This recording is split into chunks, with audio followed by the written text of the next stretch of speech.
This is Inspired in Higher Ed, My Favorite Paper, the podcast exploring inspirations driving research from faculty and professors. From groundbreaking discoveries to curious passions, our guests reveal the journey that led them to their academic interests. So join us, Dr. Blackburn, and Dr. Grant Clayton, to get inspired in higher ed with My Favorite Paper. The roundabout question, just as my journey is to get here. So I started here back in 1993 as an undergraduate. And I was a psychology major, and the campus had about 5,000 students and maybe a third of the buildings. And it looks nothing like it does today. Welcome to episode 5 with Dr. Jessi Smith. She was telling us about her journey to becoming the Associate Vice Chancellor for Research from her beginnings as a student mountain lion. Dr. Smith is a professor of psychology with over 80 plus publications and counting, and a big grant from the National Science Foundation and more. Find her full bio with links to all her work in the show notes. So I was an undergraduate student here 4 years, and in those 4 years, I discovered under the stairs that the building is now called the Centennial Building, but it used to be called the Science Building. And under the stairs lived this group of very boisterous older students. Turns out they were called grad students, and they were never not there. And so I would be going to class and I would see them. And so I was really intrigued by these older students that just seemed to always be there. And it was from them that I realized you could do this. You could just be a student. Like, you don't ever have to leave university. So those students under the stairs were my inspiration to go on to grad school. Otherwise, I wouldn't have even known it was a thing. And so, went on to grad school, inspired from them, and got my PhD, and then went to through the faculty ranks at Montana State University. And then fast forward a bunch of years later, like 12 or 13 years after being at Montana State, one of my advisors is still here. Her name's Dr. Kelly Clevey. Yep, as in our episode 1 guest, Dr. Kelly Clevey. Finish this episode and then go check that out if you haven't heard it yet. She was my honors thesis advisor as a psychology major here at UCCS, and she has the job that I have now. And she goes, I'm going to be stepping down from this role as chief of research at UCCS, and I think you'd be really good at it. I'm going to send you the job ad. Nice. And she did. Connection. And I applied, and I had to beat out all the other people. And convince the search committee and all of that. But now I'm back. Right. And so now I come back and there's 10,000 students and way more buildings, and they've changed the name of I went back and looked, that little room over there is gone. Thankfully. It's not there anymore under the stairs. But so yes, I'm here all those years later, back now on the complete other side of things in a leadership role.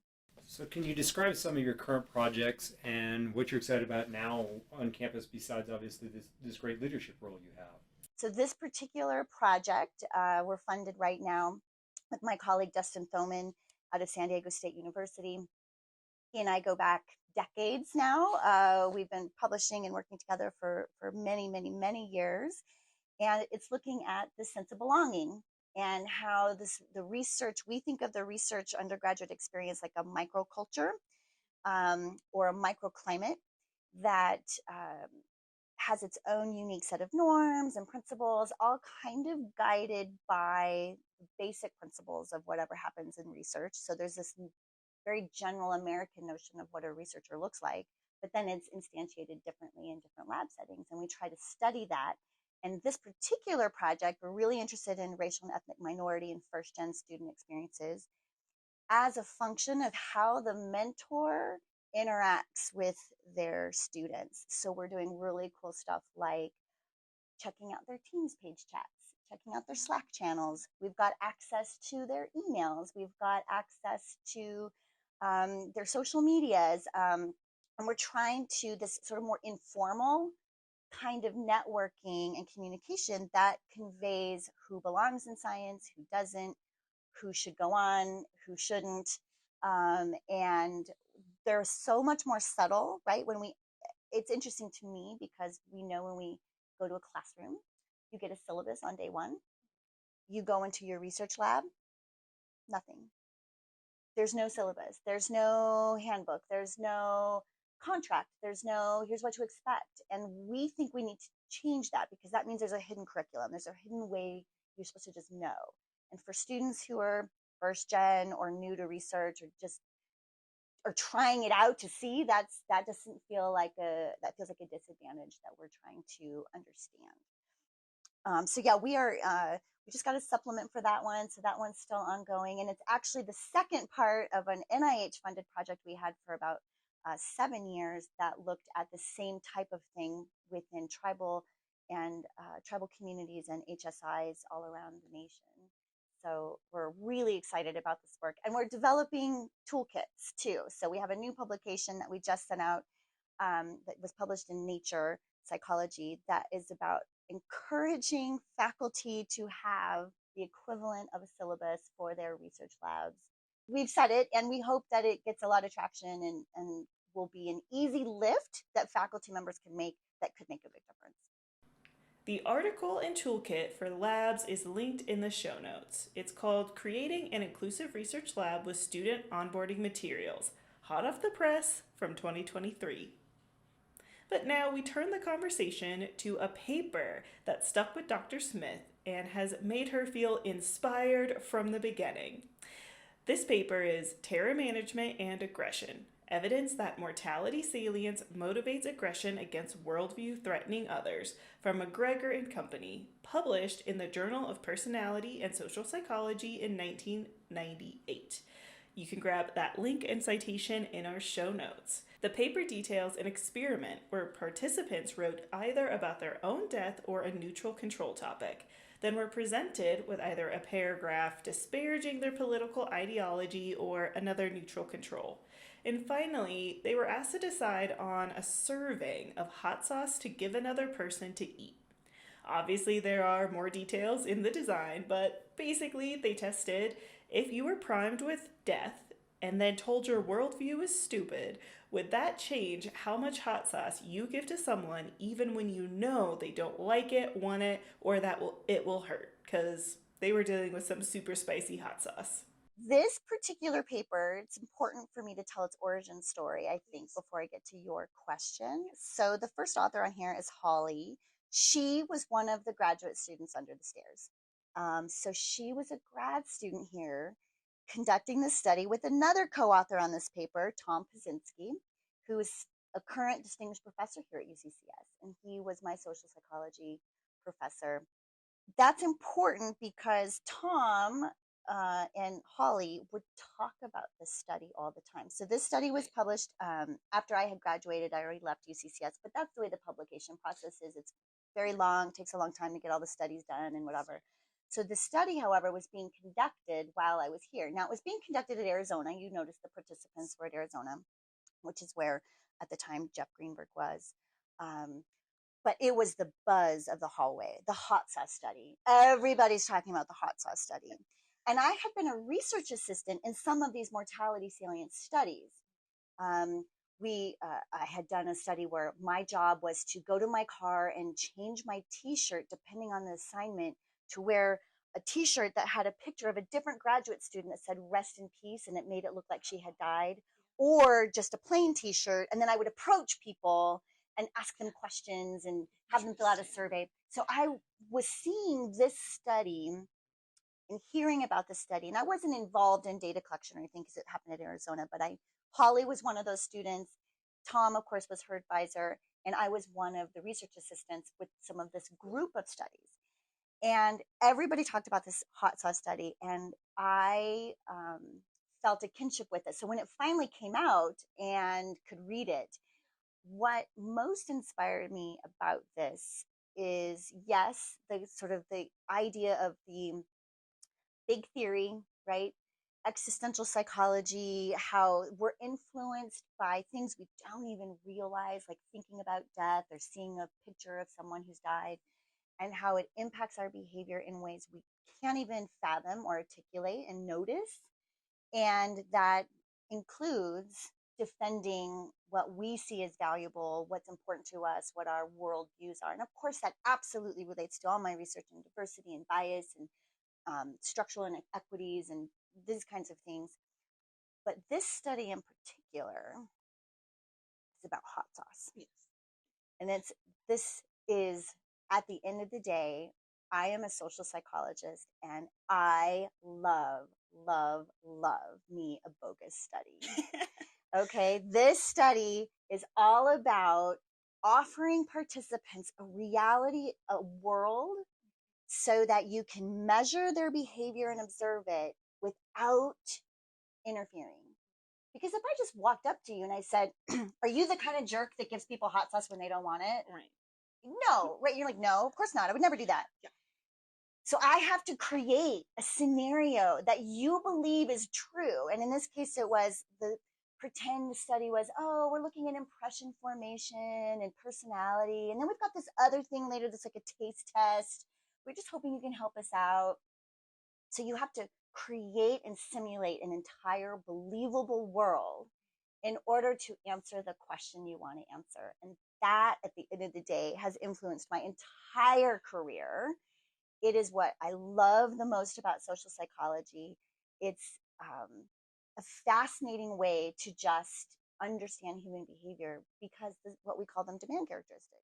Can you explain what is terror management theory and how that actually is? Because I'm sure lots of people are going, terror management? Do I do that? Right. Surely I don't do that, right? So the idea here, right, and again, based in existential philosophy and even some evolutionary psychology, is that as human mammals, we have the instinct to survive and reproduce. We want to survive, we want to live.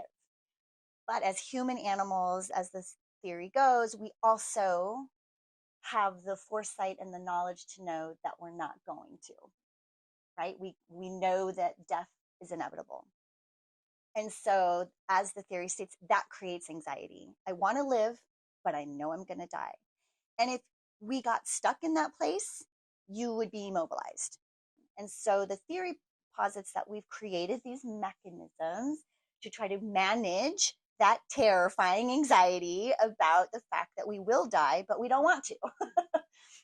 And there's a number of different pieces of the theory, and it's really advanced a long way. But at the time of this article, the real crux of it was we've developed our cultural worldview is the way in which we feel like we belong and we're part of something bigger, right? And so even if I'm going to die, I know that, well, literally, I've got kids.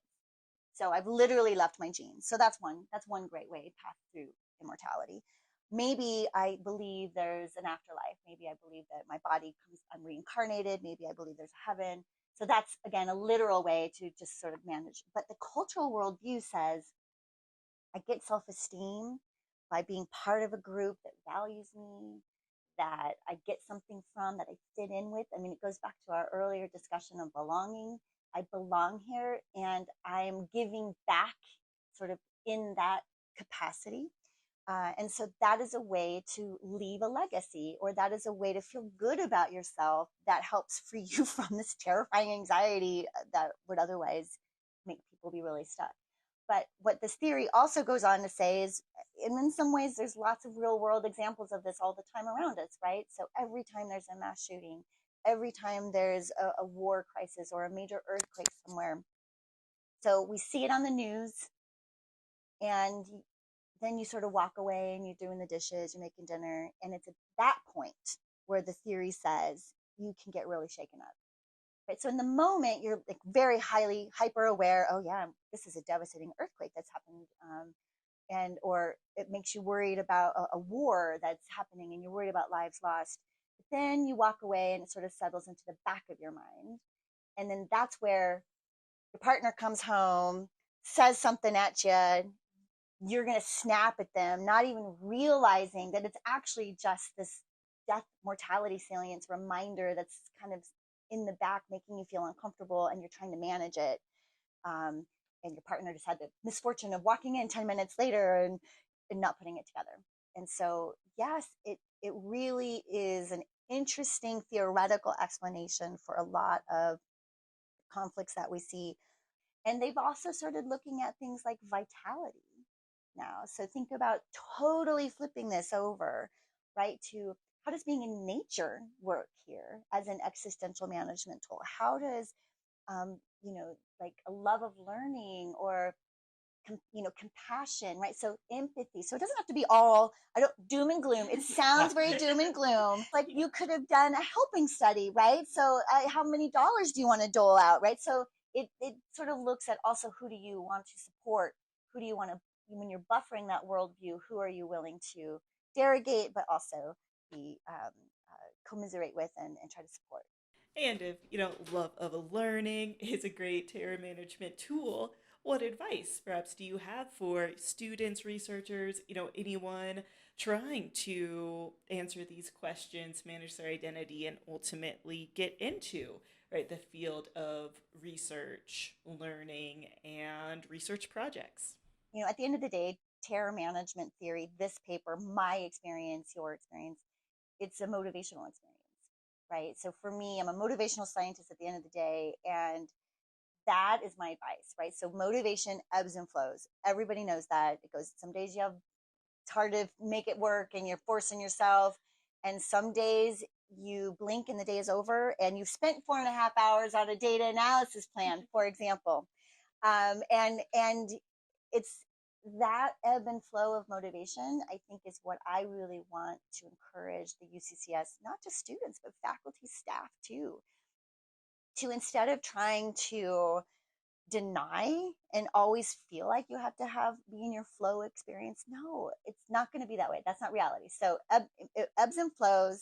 And the way that this theory, my work, other work, has talked about what to do in that moment when it's not flowing, right, is finding your people, making those pro-social connections, being part of something bigger.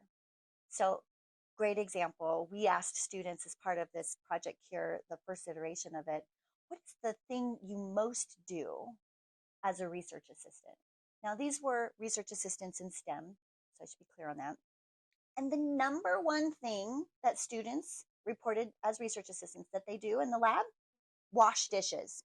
Washing glassware is exceedingly important. I learned that the hard way. It is absolutely important. But what if all you're like, what kind of gremlin am I? All I do, I'm just being exploited as a dishwasher. So you have to explain to your students, you're part of something bigger here. Because if this is dirty, I won't be able to pull the measurements, will be disrupted. And if the measurements are not accurate, the whole experiment is meaningless, and we won't be able to answer this really important question that could be this teeny little piece and something really important someday. And it all comes down to having clean equipment. So that notion of being really clear as to the bigger picture of what you're doing, and that goes for day to day. Why are you checking your emails? Right?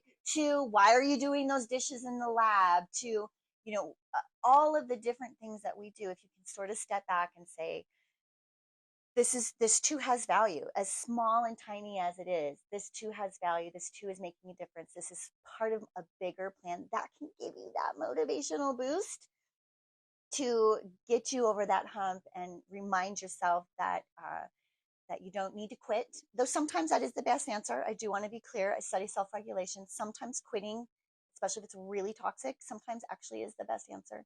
But more often than not, seeing yourself as part of something bigger. But it's on us to convey that.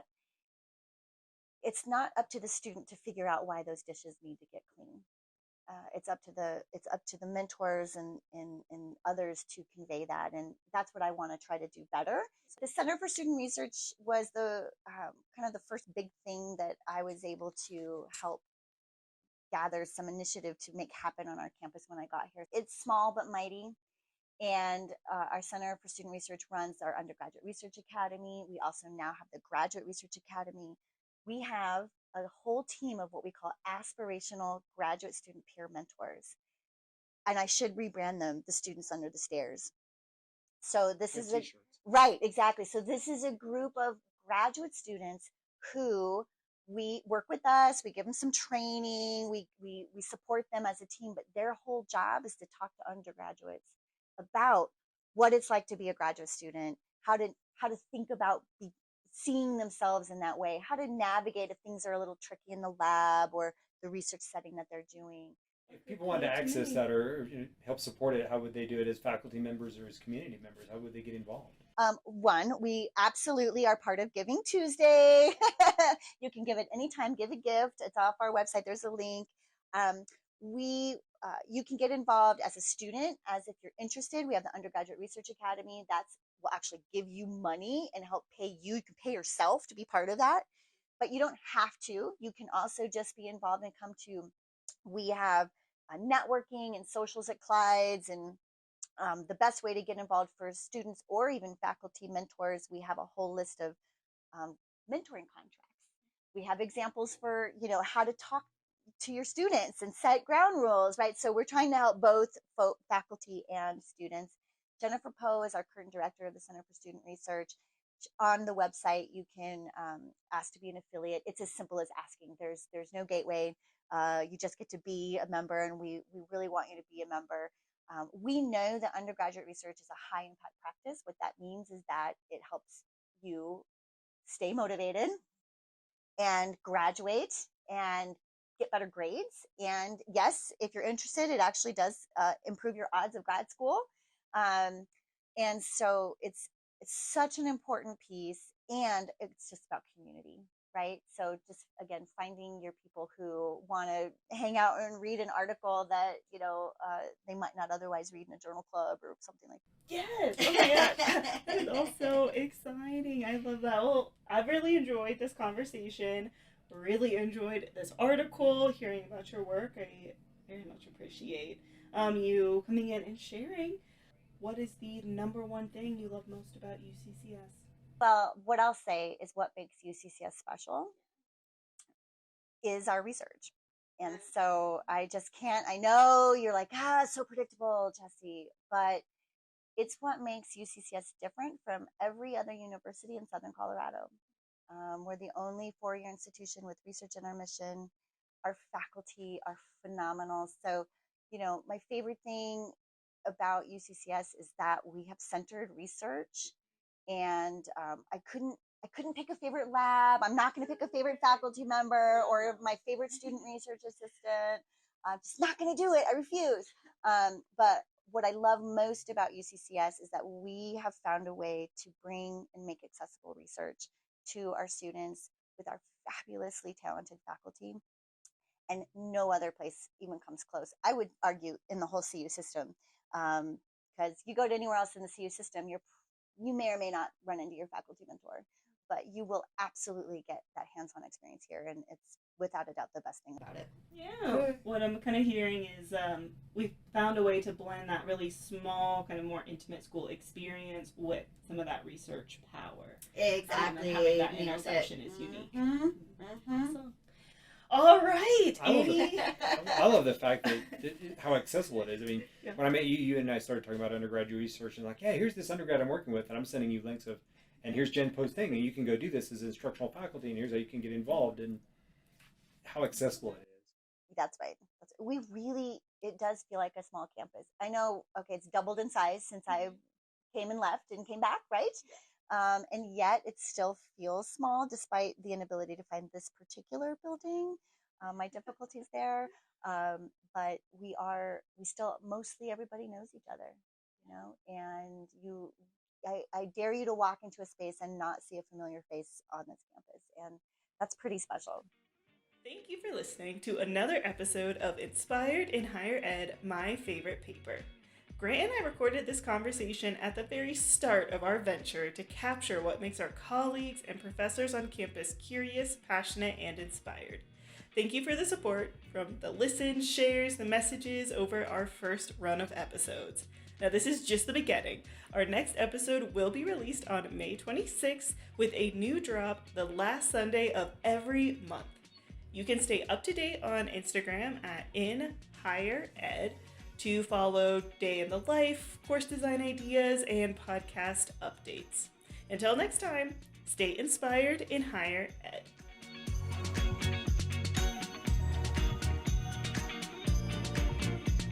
So joyful.